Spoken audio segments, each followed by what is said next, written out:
Here. Jim Durham, Here. John Rickard, Here. Brian Sargent, Yes. Here.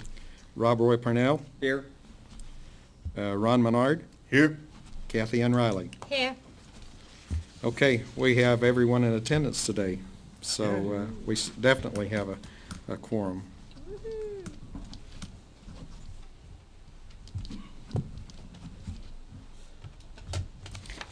Okay, the second item on the agenda will be approval of the minutes from the last meeting. We met on March 7th.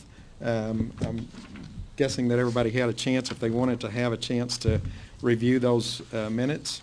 So are there any corrections or additions that anybody has for the minutes from the last meeting?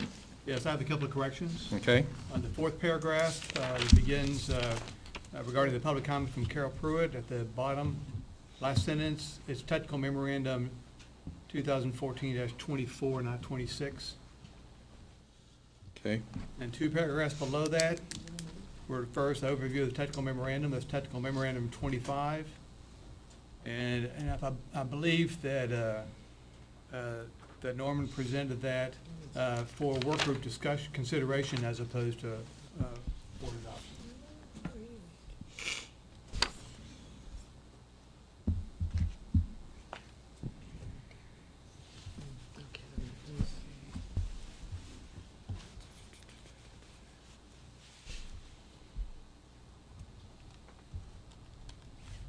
Okay, so the two paragraphs before that, below that is what you're talking about? Yes. Technical memorandum. I was thinking we did adopt that, approve it. I thought that's what you Is that not correct?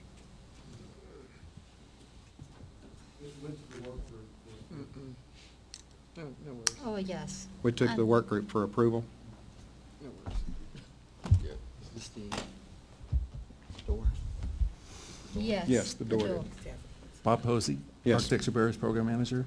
I believe it went to the work group for their final approval. Okay. Once the work group approves it, it's issued. Okay, It doesn't have to come back to the board. You guys would be coming to meet every month or so. right, I think the work group did approve it too. yes. Okay, so with those changes noted, I'll move approval with those changes. okay, Second that. all right, we've had a motion made and seconded for approval of the minutes from the I did. last meeting as revised. All in favor, say aye. Aye. All opposed? Okay.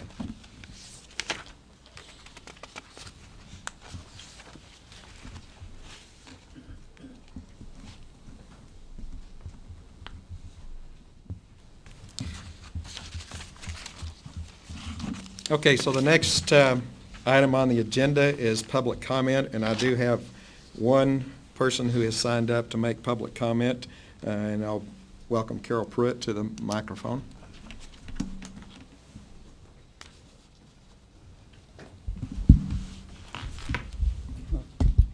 Thank you, Mr. Chairman. Carol Pruitt, Pruitt Consulting. I'm here today representing myself.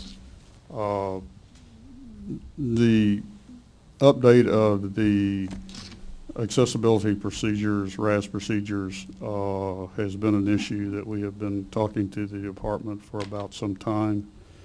About a year and a half ago, we met with the department. A year ago, we met with the department again. It's just to say that getting these RAS procedures updated and where we can work in the environment that we need to work is of utmost importance. So we hope that you guys will move forward as soon as possible, and that there would be additional opportunities for input from us out in the environment that are working with these procedures in what they need to say. Would also like to request that Technical Memorandum 2014-24 be brought back to the advisory board for further discussion and review. I talked about that last time. I kind of thought it was going to be reviewed and perhaps would be back, but I'd like to formally request that it come back to the advisory board. Thank you. Okay, Thank you. Anybody have any questions? Okay, thank you, Carol. Okay, let's move forward then to the staff reports, the executive office report. Mr. Chairman and members, Nick Bowinas of TDLR, here to bring you the executive staff report. As you can imagine, our focus these last few months has been on the 85th Texas legislative session. The State House and Senate convened in January and will meet regularly until Monday, May 29th, so we got about 4 weeks to go. This session, we had more than 6,500 bills that were filed. We're tracking a total of 336 bills. 130 directly related to current TDLR programs, 20 that deal with new or transfer programs, and 186 bills that, if enacted, would affect agency operations. It's been a total team effort as staff has been busy analyzing and monitoring bills, providing feedback, and resource testimony. To stay up to date, want to remind you, simply go to our website, tdlr.texas.gov, click on the Capitol picture there right up at the top, and you'll be sent to a page that will have all of our bills by program listed there, and they're constantly being updated for you. So it's the best way to follow legislation and its movement.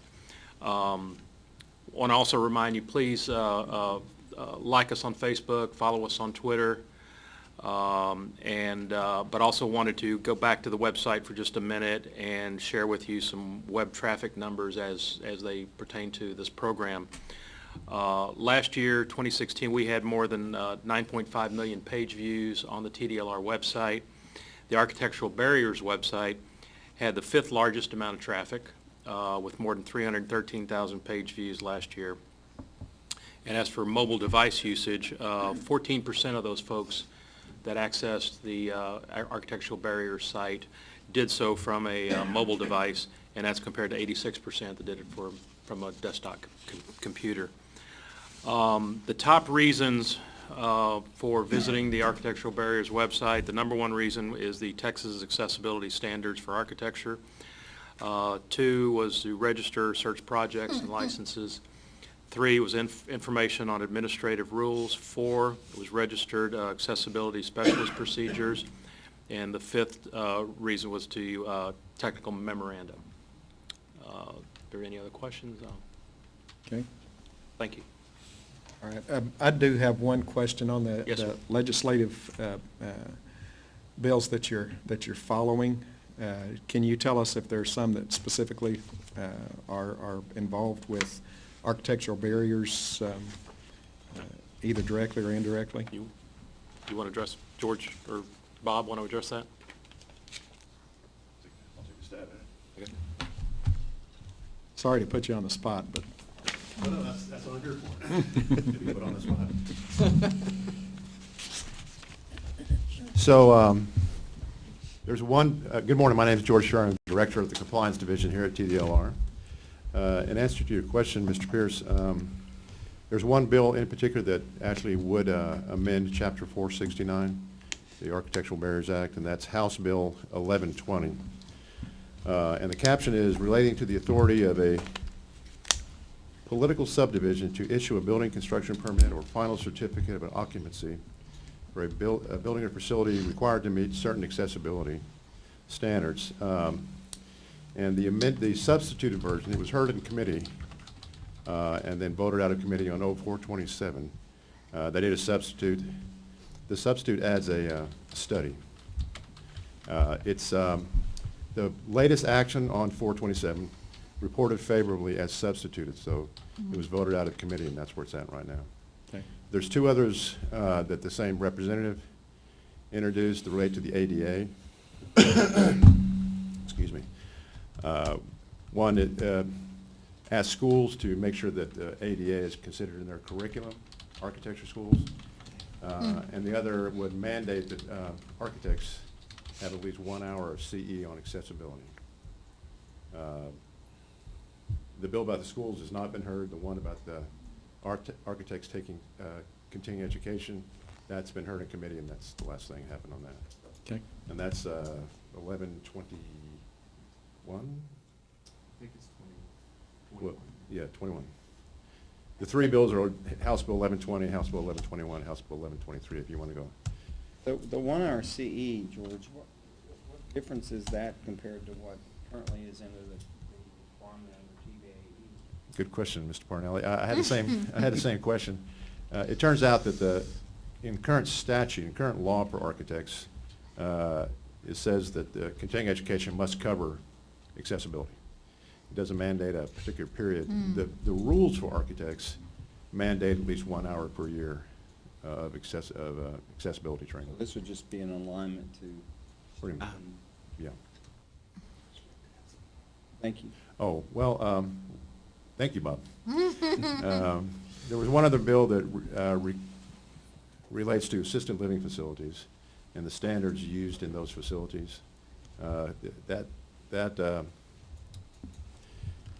That task is taken care of by the Department of Aging and Disability Services. What this would do, it talks about other building codes and life safety code, but it basically says that TDLR is the authority, the authority having jurisdiction, so to speak, for issues regarding accessibility in those types of facilities.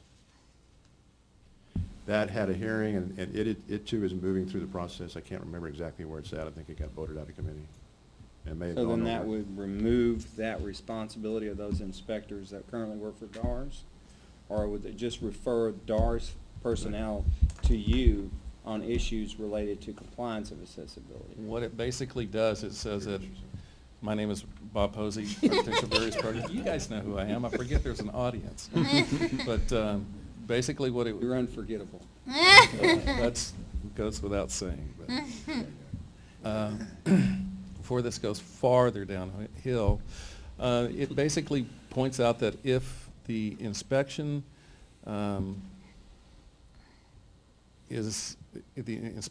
by the RAS is not completed prior to the facility getting certification from DADS, then there's no reason to go backwards and have an inspection done. So it's basically if just the opposite. If a RAS comes in and does the inspection and cites the building or doesn't and provides it with a no violations inspection, then inspectors can't come back in and cite violations for accessibility. So that's what it says. Sorry, I messed up my acronym from DADS. So many of those. Dishes, DADS, DARS. So what that does is puts pressure on those resident accessibility specialists doing those types of inspections. You have to know what you're doing with that. It's specialized. It's not a typical tenant finish out or something like that. So, I would perceive that if it goes into a law, that we'll be doing a lot more follow-ups with RASs on complaints. Okay. Bob Posey, Ron Menard here. What you just said implies that the TDLR regulations and tasks are identical to those in DARS.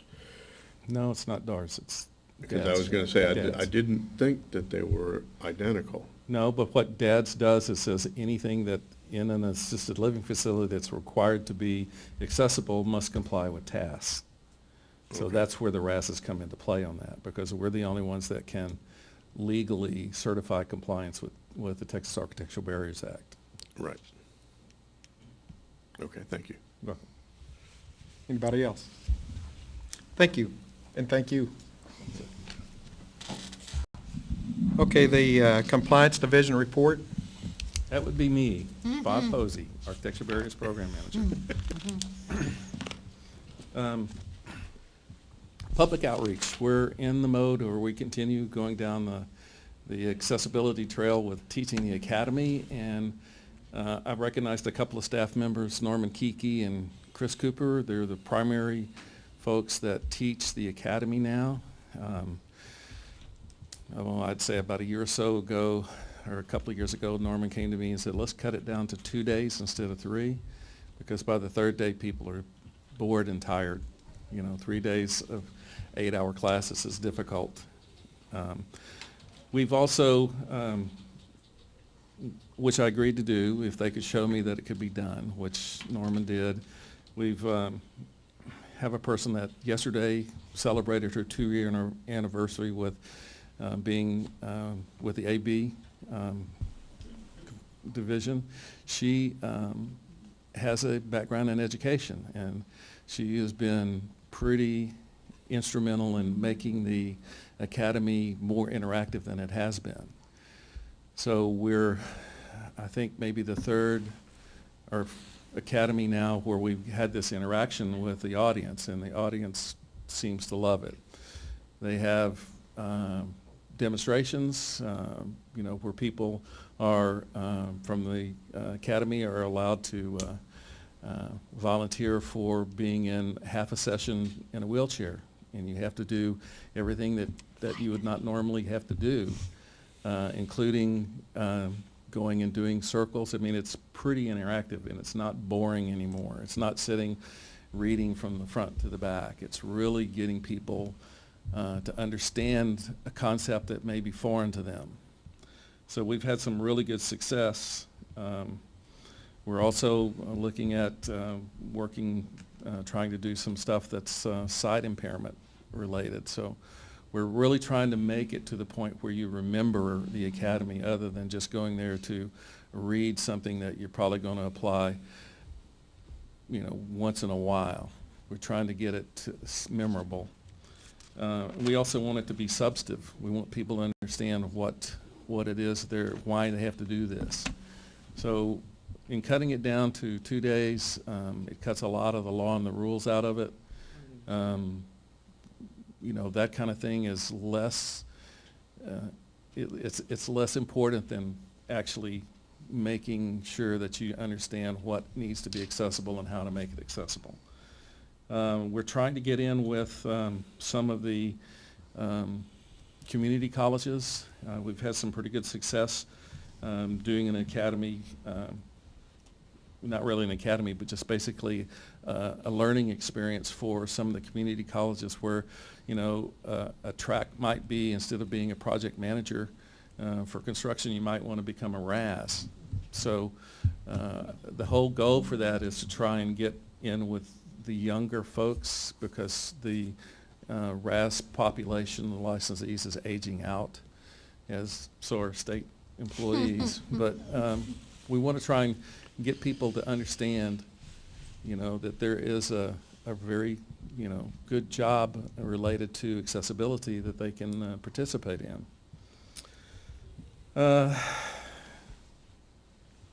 Staff updates, we don't have anything going on right now. No vacancies, nothing being fulfilled. Projects, we're working on the advisory groups for technical memorandums and PROAG. I'll be discussing those a little bit later on in the program. Also the RAS procedures, also another item up for discussion. We'll also be having a presentation today from our IT group on where we're going, which direction we're heading in with the replacement for our legacy database system. And right now, as of Friday, there were 510 registered accessibility specialists that have active licenses. We have put together a compliance requirements sheet for the architectural barriers program, specifically based on Mr. Parnell's comments from his the last meeting, where we needed to provide some type of educational opportunity that we could quickly send out to folks. So we're developing that, and you should have a copy of that in your package. If you have any questions, you don't have to hit me up with them now, but if they come to you, if you have any items that you think might be more beneficial or less needed than the document that we're currently tracking, just give me a call or an email, or email our tech info. Identify yourself as a AB advisory member, and you can leave your comments there. Mr. Chairman, if you may, if I could ask a question of Bob. Yes. Bob, for the community colleges, what does that look like as far as that outreach? Awesome. If we could Also- get, if we could get the community colleges, more of them on board, So when do you want to get to work? I mean, I had dinner with the chancellor of HCC. I can't even remember what week are we, maybe last week. Tomorrow too soon? We want to get this out, this is Right. this is something we have a really good, we have a really good response from, I think it's. Huh? TSTC in Waco. Okay. And we go through some of the stuff that we do with the academy, where we will put people in a wheelchair, because they've never been in one. They don't understand the concept. They don't understand the struggles. They don't see the Sure. big deal. But once you demonstrate to them and they can see it firsthand, they're very positive. Sure. Well, it was clearly of interest by the chancellor as part of our conversation, because as some of the students proceed on to, for example, the University of Houston to pursue their architectural degree and training. We would So- love to have an interface with all state colleges providing an architectural, engineering, interior design program, so we can let them know something that they may or may not find out when they go through their IDP. Mhm. Okay, all right, thanks, appreciate it. Any other questions or clarifications? All right, thank you, Bob Posey. Okay, the Education and Examination Division report.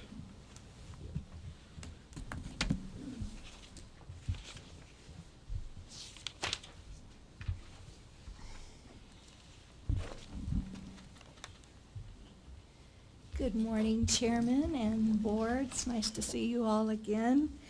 As they mentioned earlier, we did just meet in March, so there's not been a lot of changes. We did get all settled into our new home here at North Campus, so... Be sure and give us your name. Oh, I'm sorry. That's okay. Lorraine Srofe with Education and Examination Division. Thank you. And so we got all moved in. And I did want to bring your attention to just a couple of items in the report. For example, the exams, you will notice there has been a slight increase in the total participation. Of course, we're only in the third quarter, but you'll notice there have already been 69. So I think that's encouraging, and I want to applaud the Compliance Division for the education and awareness that they're trying to get out there. I think that's partially where you can see that in the exam statistics that we're getting more interest out there. Also, in the continuing education, you'll notice there has been an increase in courses that are available too. So I think that is going to be very beneficial to the licensed population, as well as the fact that some of those are online, so that you're not having to go strictly to a classroom course. So that definitely makes it easier. And for the most part, that was the main things I wanted to highlight for you. And of course, if you have any questions, I'd be glad to answer those. Okay. We got questions? Okay, thank you very much. Thank you so much. Okay, and Enforcement Division.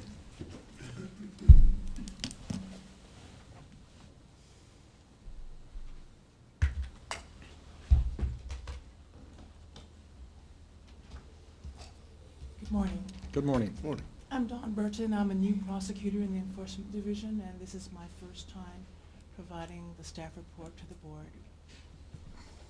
In March, there were 32 orders issued.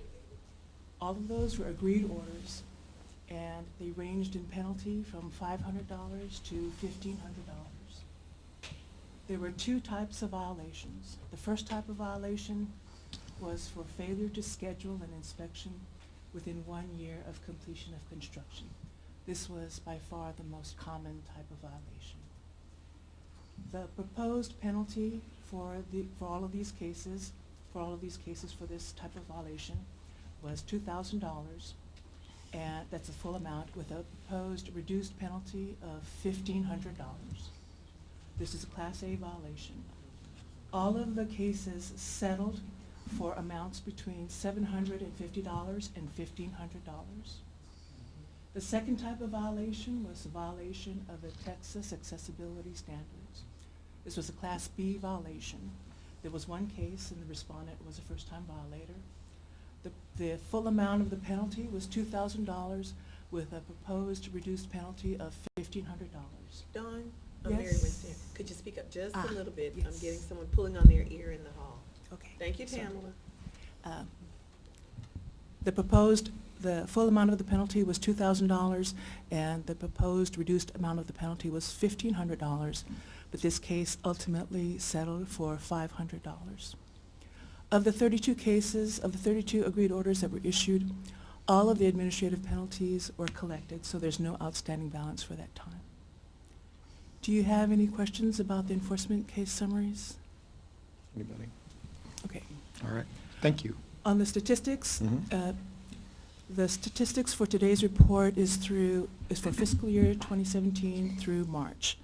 At the last meeting on March 7th, the report at that time was through the end of January, so this includes 2 more months. There were 335 cases opened, and that was 100 cases more than we reported to you in your last meeting. There were 308 cases that were resolved, and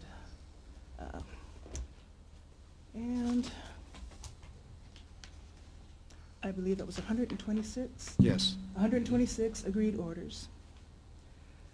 The total amount of penalties that were assessed was over $174,000, and the amount collected was over $128,000.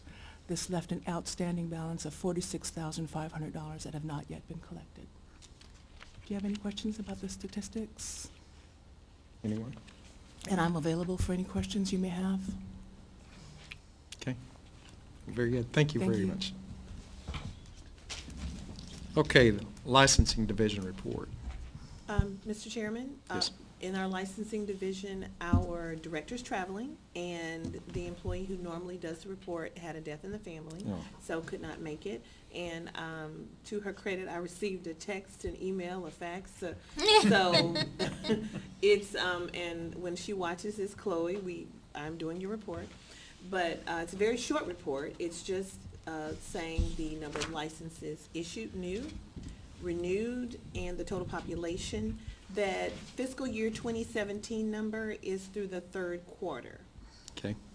And to date is the excess past the 3rd quarter and to the date that she turned in this report, which would have been a couple of weeks ago.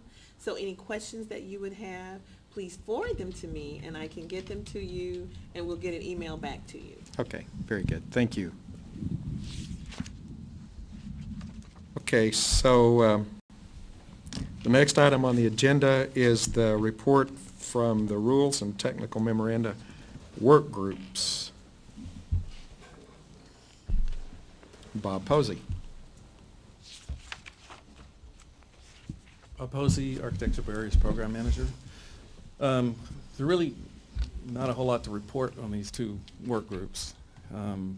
The technical memorandum work group is ongoing, and those happen when they happen. And those of you that were lucky enough to be on the technical memorandum work group last 4 years ago know that that's an ongoing process. So when there's a technical memorandum duly issued to report, we'll do that. Right now, the only one we have out there is getting ready to be released. Probably when the work group says go with it, I'll sign it, we'll get it released.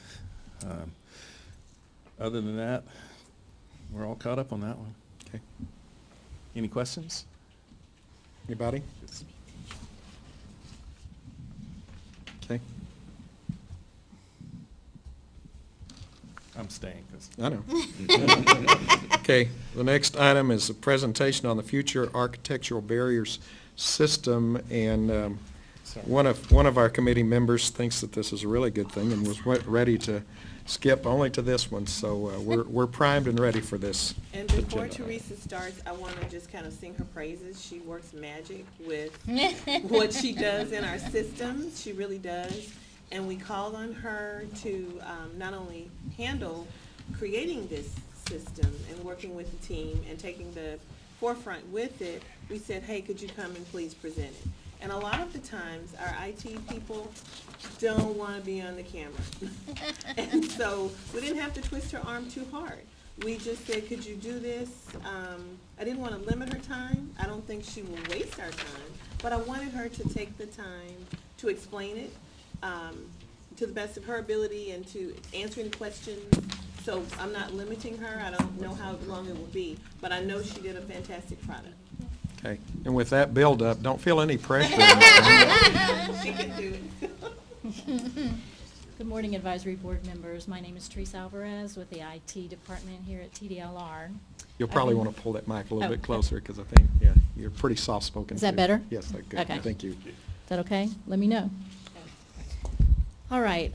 A lot of you are familiar with the PSU that I just passed out. I gave mine away, so I know you're familiar with it. And what we're basically trying to do is move the current system onto a new system. The server that it's on right now is way past its prime, and we kick-start it every morning. No, it's not quite that bad. I was going to say, that's probably a Literally. pretty kind way to put that. No, it's held up, thank goodness, right? But we need to move it off the system, and in order to do that, we have to rewrite it. And to rewrite it, we might as well do it in a more technologically advanced architecture. So that's basically what we're trying to do right now. The AB processes have changed, but the process of gathering, documenting, and reporting that information did not change accordingly. So now we're in the process of doing that. So it's not just a new architectural system, but it's also a new process for a lot of us here at TDLR. So if you'll refer to your handout, hey, you might want to do this for me. Just have to push that button. So why do we need this new system at TDLR? We want to improve staff efficiency.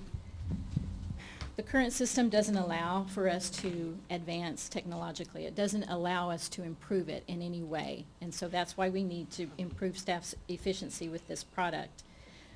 We also need to reduce TDLR staff workload. As you know, the PSU is sent in on a daily basis, mailed in, emailed, whatever, and it touches all of our or a lot of our departments here at TDLR, multiple people in several departments it touches. And it's a process that they have to go through on a daily basis. There's as many as, 200 or more that come in daily through the mail, and 20 perhaps daily just by, delivered by hand.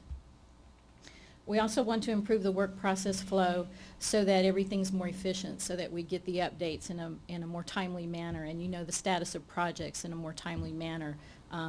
Because a lot of people use that search criteria, the search item, and the TDLR website, and we want that to be more informative, not only for the owners and RASs, but for the public as well. So we also want the RASs and owners to have access to their information. So the owners would have view-only access, of course, but they would be able to see where their project stands without having to look at a file that the RAS carries around. They can actually get online and look at the status of their project. And the RAS can provide those updates. Rather than sending in a form, they actually get online, go to the correct screen, and update that information so that there's no longer TDLR staff intervention unless it's the hand or mailed, hand-delivered or mail devices, forms. Okay, next. So we are going to replace the project status update. As you'll see in the screens later on, it's basically replacing this for the time being. We also want to display accurate status of AB projects for anyone who uses that search site. We'll also be able to send notifications when certain milestones are reached during the project. For instance, if the plan review is done, the owner is notified, or TDLR staff are notified. Are there any issues, problems? Certain comments may require certain intervention. If a date is late, it might require intervention from TDLR staff. So those kinds of things will be implemented in this new system as well. Hopefully it'll reduce the number of forms, not only this form, but other forms that you carry around in the project status file. Reduce some of those, get some of those online as well. Unless they need a wet signature, we can get those online eventually. Not at first. That is our dream. And also allow the data entry of the PSU by the RASs. Link those AB files with a specific RAS, so only that RAS has responsibility for that particular project. And then the seamless upload of AB documents so that a RAS can complete a document that needs a wet signature and upload it, and we can connect that in our imaging system to this project. Okay, so now, this is a flow. Just a second, and Oh, yeah, I'm sorry. if you're following along, we're at page 17 on your, Okay. Any questions thus far? Okay. Sure. Kathy Riley. The one question I have, you said about linking the file with a specific RAS. Does that mean, let me solidify my question first, sorry. Let me think about it. You want me to Keep try going, to answer it? yeah. I think I may know where you're okay, going. okay. We're also developing a active server directory for external login. And when a RAS logs in, they'll have a specific unique identifier. Okay. That identifier will be attached to that project. Okay, okay, So okay, only okay. they can actually update that project. Right, okay, yeah, so that's what I was trying to Right. figure out if, okay, great. Then, if the RAS doesn't continue on with the inspection. The inspection part, yeah. Then his rights will be taken away, he can only And view. given to the other And the one. next RAS will, just as if you're handing off a file, we'll Okay. hand off the rights to that. Okay. very good. Okay? Mhm. Back to the flow. So right now, as you can see, things are on the public line at the top. Things are added. Sorry. For you. So the first line, sorry. This is what the public is allowed to do, and right now they can send us mail, they can telephone us, they can email us, and they can hand deliver things. From the mail room, anything with a fee will go to finance to be handled. Anything without a fee will go straight to the AB staff to be handled. Everything will be directly entered into the system, the TAB system. Anything that's entered into the TAB system will be available to auditing or enforcement or open records, so that they can pull that information out as quickly as possible with the most current status that there is available. So that's the TDLR side. Then for the RAS and owner side, the owner will be able to, we're gonna use the same online registration that we currently have so that we can get this project up and going by January. Eventually, we'll have that information within TABS, but initially, all that information will go into the TABS database so that it can be displayed in TABS, but it'll be put in the project online application. But the RAS will have that access, we already discussed, to have access to his own project, whether it's PSU information or whatever other forms that we can develop. And then also their construction documents and letters and other things that we deem necessary will be able to be sent uploaded to us online. Any questions about that? Sorry, yes. Kathy Riley again. When we upload documents, is it going to be like, what is the word, chronologically? Or is it just going to be all so like if I upload PSU's plans and then I get an email with revision, how is it, I'm trying to figure out how is it going to be displayed? My vision is that we will, as they are uploading their document, it will automatically update our system so that they have to actually go through the system to upload the document, and so that date will be recorded Okay. when they upload the document. Okay? Or when they make any other changes to dates. Questions? Yes, sir. Jim Durb, on your RAS and owner, you have the owner doing the registration. Is that going to be the owner is now going to be responsible for registrations? No, anybody Okay. can be responsible. There should have been a line for the Okay. RAS to do the same thing. You're correct. Okay. You're correct. We can add that line in there. So there would be a line from here, the RAS, who would go right there. So that they would use the online registration to register a project. John Rickard, I presume that the architect could do the registration as well. Whatever's happening currently today, unless rules or laws change. Anybody? Mhm. The only one that can update is the RAS that's linked to that project. Other questions?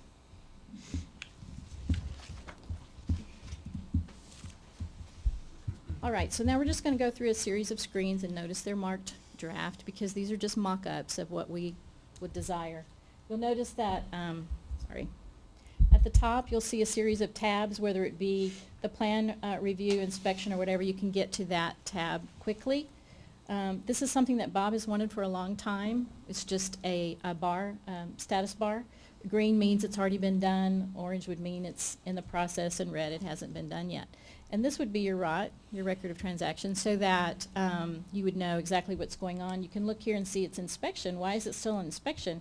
And you can see a series of events that have happened. Maybe we're still waiting on the fees or something like that. So those would be listed down here, okay? Excuse me. Yes. John Rickard. So I guess the question I have with this is, has thought been given to uploading scanned documents where you could actually pull those down here and actually see those? Is that part of this? The PDF? Like No, well, I'm PDF thinking, yes, that's right. So for example, the plan review would be available for somebody to download. Is it available to any public? For anyone? Okay. Then yes. That'd be great, I thanks. think whatever's in the file right now, if the RAS hands it to It's the all going to owner, be electronically. It should be all electronic, And yes. it's all searchable, so anybody can download that. Yes, and it's all linked to the specific project. Great, thank you. One more question, sorry. ma'am. So at the end of the process, when it's closed, do we have to submit the paper file anymore? Just one, no. Oh, yeah, okay, And good. it also, Thank you. it also. Except you will We'll have leave it to. with no. Except me. Yeah. All right, fine. I'm just getting a little bit excited, I'm happy. Let's go. So the other screens are just the series of this is the project identification. This is what's entered, of course, on the online registration. But again, that data is stored in tabs, so it can be displayed. Here's the plan review. Again, if you look at the PSU, you'll notice the series of dates that are on the PSU, and that's what we've tried to replicate here, as well as comments. The statuses that are currently in the HP 3000 are just replaced by the statuses that you see here. And then that's fine. The inspection, I just wanted to note here also that right here, there'll be a link. If there's a new inspection RAS, the RAS can actually click that and see a link, get linked to those RASs that TDLR has approved with licenses. So, yes, sir. Jim Durham, in these, if we're not going to be able to, or if we're not going to present this file back to the state, what are we gonna do with this state-owned file that we have in our possession? Right now, what we're proposing to do is let all the projects that are currently under HP 3000 to just die on their own. Process all the way through. Once it's complete, you send the file back to us. I'll send the file back. Yeah. Okay. We won't be recreating any new files going forward. They'll all be in the cloud. Yes. Cool. John Rickard, so what you're saying is that anything that's paper now will continue to be paper until they close this? Correct. And then the new ones will start? Correct. But you won't try to update? No. The paper ones onto the system? You don't You even- run parallel systems for a while? Don't think we have the staff to even remotely approach trying to do that.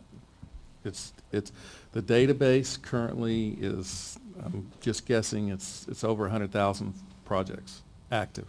100, woof. It would be nightmares to try and get them. I'm not suggesting you do that. Thank you. Thank you. Just so we're clear. We're just asking that you, I get what are it. you We doing? just wanted to.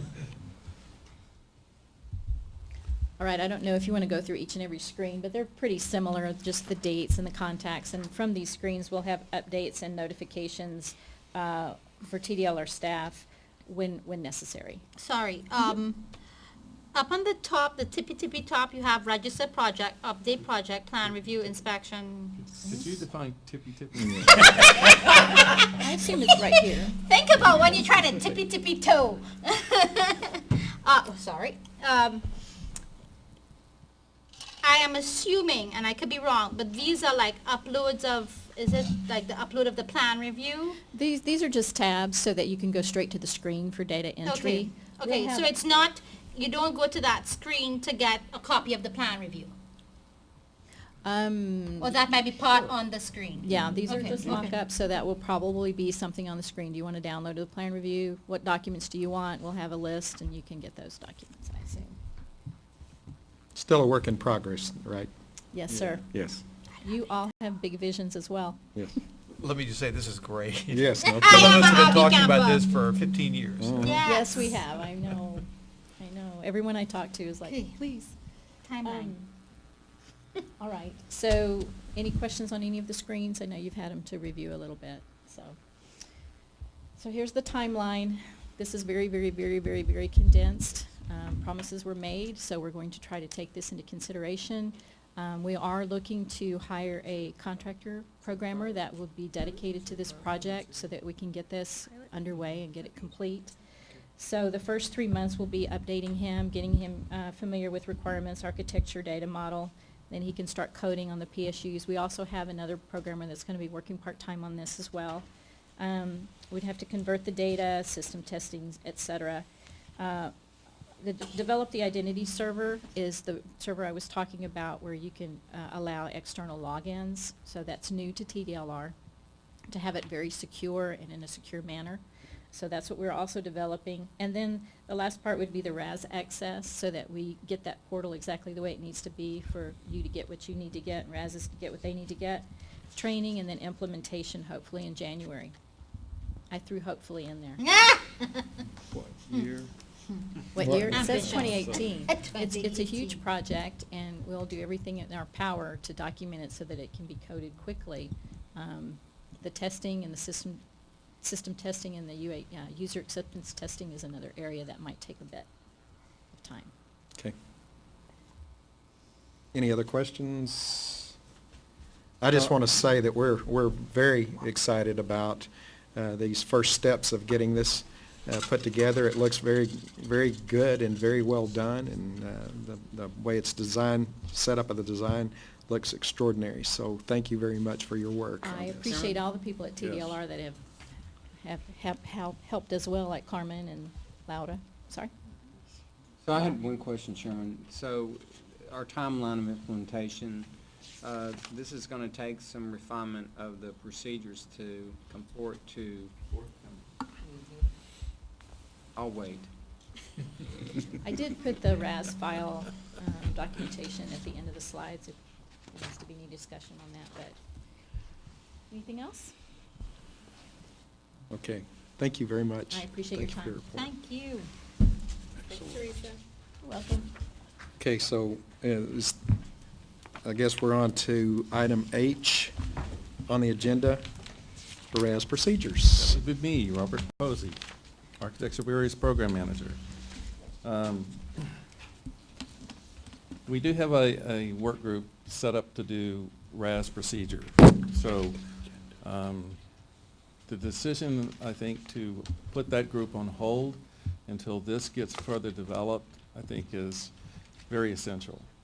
What we want to reassure the public and the advisory board is when this work group gets rolling, there will be included RASs, any other public entities that might have an interest.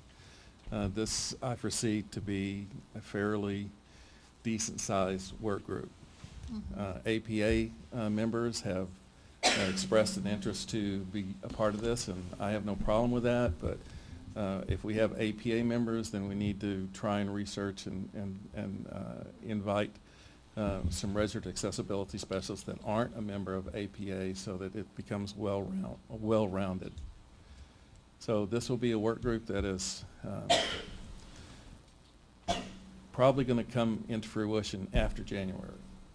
So it's there, it's ready to go. There's no sense in working on RAS procedures, changes to RAS procedures, and then have to go right back again and do them in 5 months. Yeah, to accommodate an electronic So, system. Yeah. If we hold off, we can do a better job and work towards one revision of the RAS procedures. Sweet. Okay. And as it relates to that, then, Bob, if there are people that would be interested in serving on that Please contact group, me. contact you? Mhm. And are you going to try to do most of this electronically, or do you foresee No, face-to-face? I'm going to do electronic, here's the invitation, and here's an agenda, here's some of the things we need to look at. But obviously, it probably will not work totally electronic. we may need to have this work group meet once or twice, because in the beginning, they won't be able to see the system. Mhm. It'll only happen internally. And I think it's important that this work group be able to see what we have to deal with on the state level, internally. So it'll help them understand why they might need to do something externally. And if that's an issue, seeing it happen in real time is going to be easier than several email trains back and forth. So I foresee this is one that may not be entirely able to work electronically, but, we'll see. Yeah, that was part of the reason that I wanted to be sure and point that out. And also to remind people that currently, there is no travel reimbursement and things Correct. like that, Yeah. so. This is if you- strictly volunteer. Yes, if I you volunteer, you're volunteering your Well, resources you as well. can't be on the board, on it unless you're on the work group, because we That's don't right. want to have, I want to be on the work group. well, it's already been set. Yes. Am I on the work group? No. I can't remember. Okay. Are there other questions? Okay. Well, that's more exciting stuff, so thank you for that. Discussion of the public rights-of-way accessibility guidelines, or PROAG, and I guess we need to set up a work group for that. So, Bob, that's yours again? Well, the work group was kind of, I guess it was informally set up last meeting. I can tell you who the work group is. I thought we did too. Are. Mary Winston, I'm gonna throw in why, it wasn't on the agenda, and so Oh, we we couldn't want do to it. give notice. That's, Okay. you did handle that, sir, and, it's kind of at the end of the meeting, so we Mhm. wanted to do it more formally and announce it on the agenda. Perfect, thank you. Okay, there you have it. The PROAG work group is Michael Olson, John Ricard, Brian Sargent, and Rob Roy Parnell. Okay. If any of those members want to give up their spot for Kathy Ann, now's the For time which to say. one? It's the PROAG. That was the right-of-way one. Yes, That was a Yeah, joke. but that's rules, isn't it? no, public right of way. Oh. You can't have the RAS one, it's already done. We'll be in. What- and what the Kathy? rest one? Do you want to be on No, I want to be on the I want to help with the new upcoming program. But if that's okay, that's fine. I'll send in my comments. Okay. And, There you and have it. I want to bring up about the PROAG, just a little discussion that we'd had about it. We're also kind of going back and going to contact the Access Board because my memory doesn't include that the Access Board ever formally adopted the PROAG itself.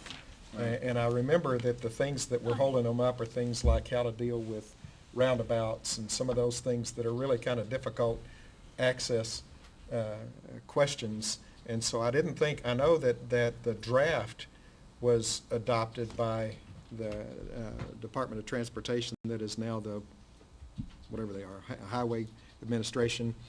And then I know that also TxDOT adopted the draft, but I don't think that they've ever come out with a final set of rules on that. So I may want to try to make contact with the people at the Access Board and see where they are on that, because as much as we like to deal with these issues, until they finally come out and bless it and say this is where we're going to stop.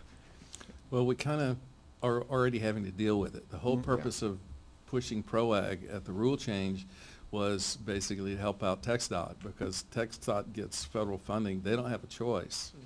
So they're getting caught between a rock and a hard place. So we wanted to move in that direction. A lot of municipalities have expressed an interest in using PROAG for pretty much the same reason. It seems to be the direction that everybody is going. So the more information we can find out about that, the better this work group's going to work, because the way PROAG is designed, it's designed in its current form as a standalone document, which means we have to do the same thing to it that we had to do with the federal standards for accessible design. We're going to have to point it back to the state if we want it to work for compliance for tasks.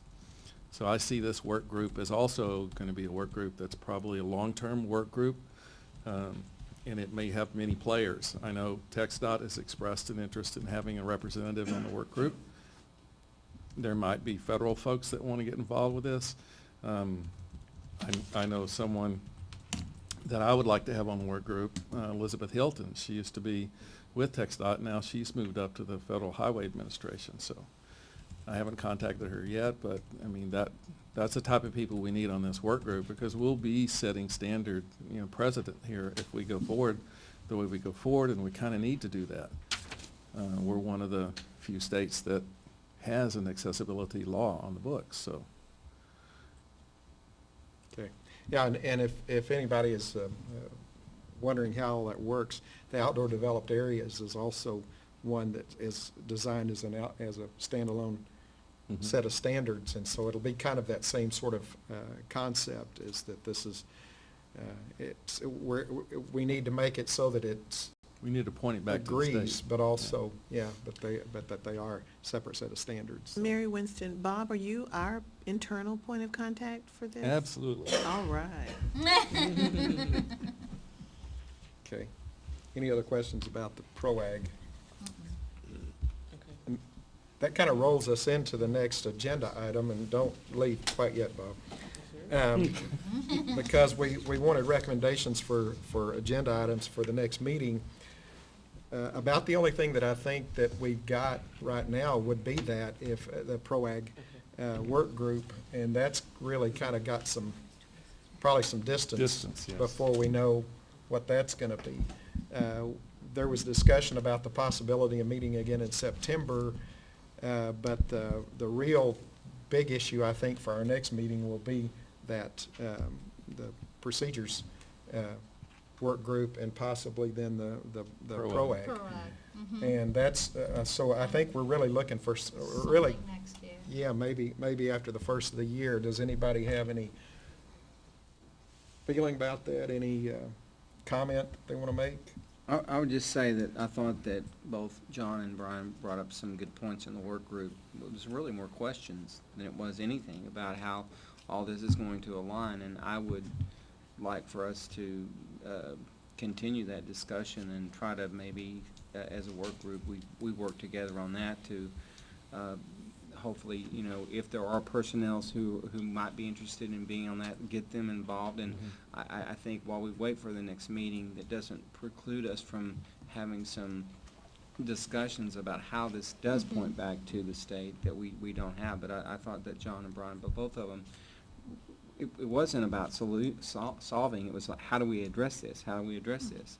So it brought up a lot of questions, and I really didn't have anything to add other than I feel like, as Chairman has pointed out, while this hasn't been adopted, if we make it our own and then we get buy-in from the feds as to how this works, the TxDOT group, I think, would be very beneficial to have as well. But I think we can be doing some work in between. We don't need to have a meeting, but I think our work group needs to be pretty aggressive. Yeah, I don't disagree with that statement. As a matter of fact, We need you to help us remind towards the end us. of March, the work group will probably be getting a somewhat comparison chart on what items need to be looked at and changed. Similar to what you got when we did the changes to the 2012 Texas Accessibility Standards. Yeah. We just won't have anything old. It'll just be, hey, these are the items we need to take a look at. Here's our idea how they should be worded, and then the work group take it from there. And meanwhile, I'll be contacting other people to add to the work group. And again, we defer to you to kind of be our leader in this, to make sure we're focused on that. You've had some questions that I think would be beneficial if there were some teleconference calls, and instead of just people passing information back and forth, or a go-to meeting, after you've had some time to study that, to kind of, you've dealt with this adoption process for a long time, and there's no reason for us to try to do something that's really going to be not something that would align or work into. And so, again, kind of look to your leadership, Bob, to Thank you. help us on that end. So, Okay. Other comment? Okay. And then we also, the discussion for the date, time, and location of the next meeting is still kind of up in the air. So we will just kind of leave it up in the air, I think. Yes, ma'am. I would, maybe just to add another recommendation, if you do come back at the end of the year or right at the beginning, oh, Colleen Trant, sorry. Perhaps add to the agenda an update from Teresa about where we are, so that we have some maybe completed projects, and then maybe get some more input on which direction to go, or, gear the procedures work group up to see, what the actual timeline will be into 2018. Okay, well, yeah, and her timeline said that y'all are gonna be finished with that. That's what I heard. Do you want to try and do something in December or January? If you don't put some, if you leave it up in the air, I mean, we have so many advisory I would like the idea of boards, January, Becca, just so we could.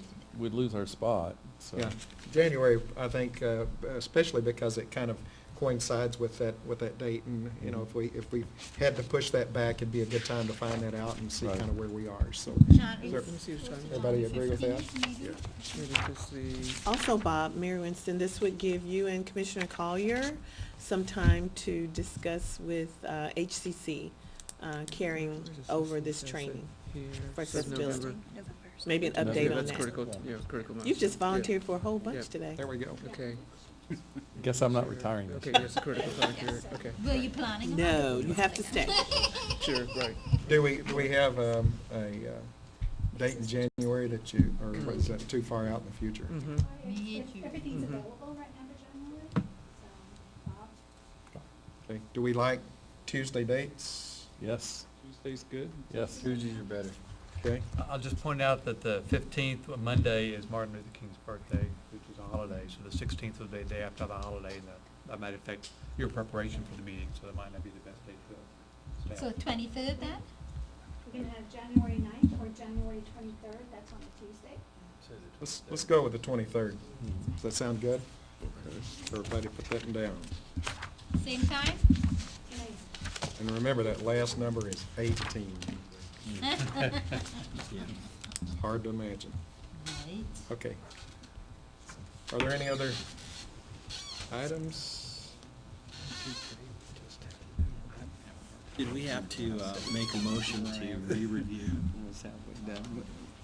technical memorandum? Yes. We have a public comment open and a request to the board, so at the pleasure of the board, do you want us to bring the technical memorandum about ornamental staircases back to the board? If so, that needs to be an agenda item. Back to the advisory, to the. To the whole board. To the full board. That's what was requested in the public.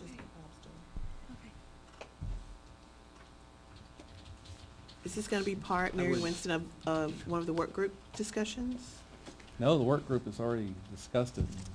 So Found no typically, reason to when change. we, have public comment, and we, since it's not noticed, we just take the comment, and we don't really take questions Right. from it. Okay. If this is a discussion that we wanna have and maybe put forth in the next meeting, let's just wait on that, because we really can't discuss, it's just public comment. Right. It's not an action item, Correct. so we can't take any action on it. Okay. I know it's all formal and legally and Okay. stuff, but That's they why make you're us here, do Mary. it. We They make us appreciate do you it. very much. They make us do it.